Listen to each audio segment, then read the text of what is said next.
This winter may be remembered as the tale of two Colorados. On the left, a winter storm warning until midnight tonight. Parts of our mountains already hit with 6 inches of snow within the last 24 hours. While on the right, critical fire weather. Strong wind gusts, warm temperatures, and bone-dry conditions. The combustible mix forced a school to evacuate today. And we are not out of the woods yet. Tomorrow is another first alert weather day as we track yet another chance for wildfires. No, you're not watching Groundhog Day, although we know it kind of feels like it. Every night this week, we've given you a heads up about dangerous weather conditions. Yeah, in the last 24 hours, we've recorded wind gusts reaching 88 miles an hour, fueling wildfires.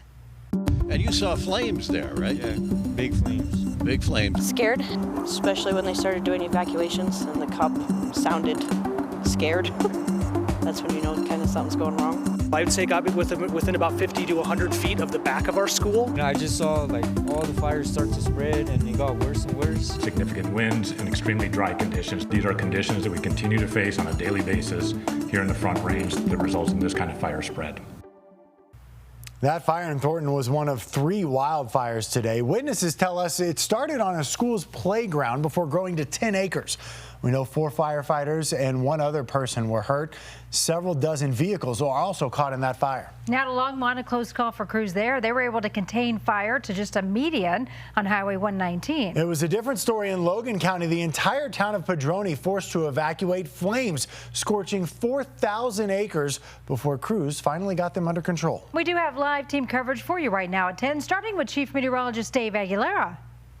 Yes, and good evening, guys. You really got to hand it to all of the firefighters who worked on the blazes today. Had our winds been about 10 to 20 miles per hour stronger, we could have really had a dangerous situation, especially the one up near Thornton in that populated area. Winds from Fort Collins into Denver went 50 to 60 mile per hour, above 60 in Broomfield and Arvada. Arvada 69, almost made it to 70 miles per hour on the wind gusts today. Unfortunately, the winds have weakened somewhat, but not gone away. We still have 30 to 35 mile per hour winds across the Denver metro area, and tomorrow more wind will return, so it's another first alert weather day for high fire danger. A fire weather watch for the Denver metro area up to Fort Collins and out over northeastern Colorado in the morning through the afternoon. Winds won't be quite as strong as tomorrow, only 40 miles per hour, but with humidities down to 15%, we just still have to be vigilant about any spark or any flame in the outdoors. Sure do. Dave, thank you. We're going to check back in with you in just about 10 minutes. Now let's get to your reporter in Adams County, Gabrielle Vidal, who joins us live in Thornton tonight. And Gabby, we first noticed a massive plume of smoke from this fire on our CDOT cameras. Yeah, at one point drivers couldn't see right in front of them along I-25.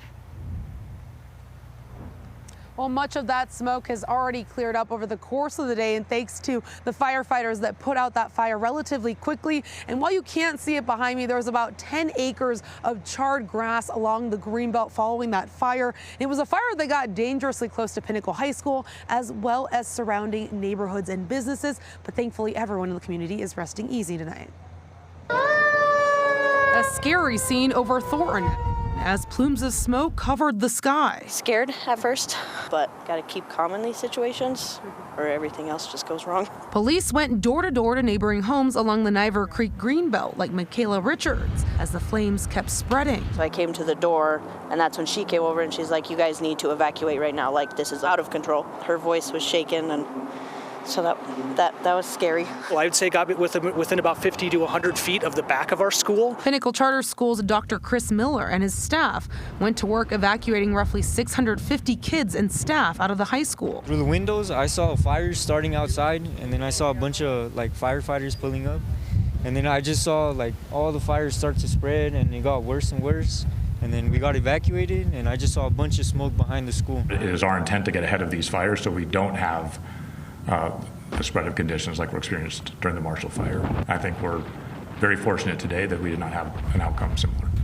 While remnants of the fire remain, including damages to neighboring businesses and cars, the community is feeling grateful. That was nuts, but in the end, it's just material things, and getting our animals and our kids mattered more to me than stuff that we could just get later on. The Thornton Fire Department says they're thankful to the Parks and Recs Department here because they've been doing ongoing work to mitigate the vegetation in this area, as well as to the residents who've also tackled on those same efforts to make sure that their grass was well maintained as well. In Thornton, Gabriella Vidal covering Call First. Still so windy out there tonight. Looking at your live picture there. Gabby, thank you.